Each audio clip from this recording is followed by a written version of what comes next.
hope you guys are listening well. Looks like we have a decent volume. If not, send me a message. I'm from the airport, and today is the 30th. And very quickly, first of all, just to confirm, you had top of the committee.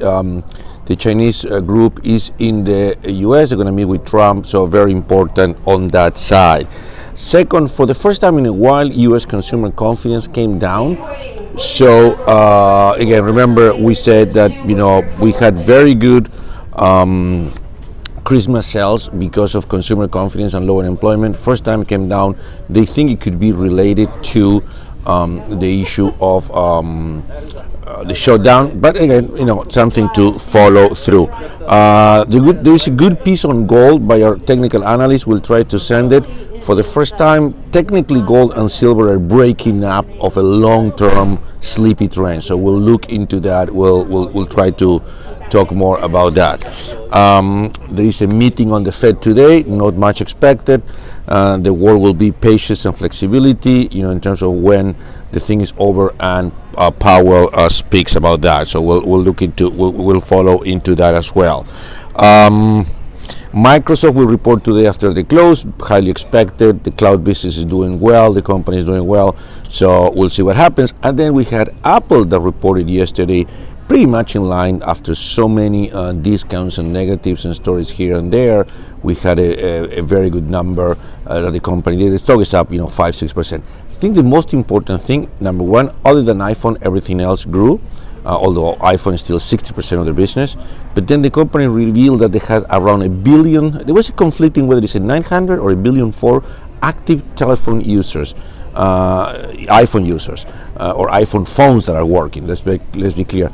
Compare this to 2.4 billion by Facebook or 135 million that Netflix has. So it's a huge number, and also that apparently there's 500 million people that have some form of iPhone or Apple services, iTunes Music, the cloud, whatever, that pays every month. So look at the size of the ecosystem, which now is impressive. It's the first time that Apple is doing these numbers, and probably something that we will start tracking. Very good, very important. We own it, we like it. It's a good story.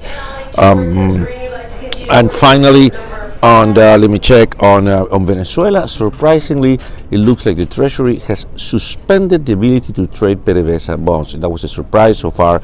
Everything was suspended in terms of new financing, new debt, swaps, but you could still trade the bonds. So now it looks like you won't be able to trade the bonds. That's a surprise. And some people said this could be meaning that the U.S., if needed be, if the situation gets really complicated or violent, and there's more suffering to come, they might request at the end a very big haircut. They used the comparison of Iraq, that it was 89% haircut. We don't know, it's speculation. We'll try to know more. We'll try to find out more. No questions because my plane is about to leave and I have to get on the plane, but just we'll connect tomorrow. We'll be reporting like always. Thank you. Have a great one.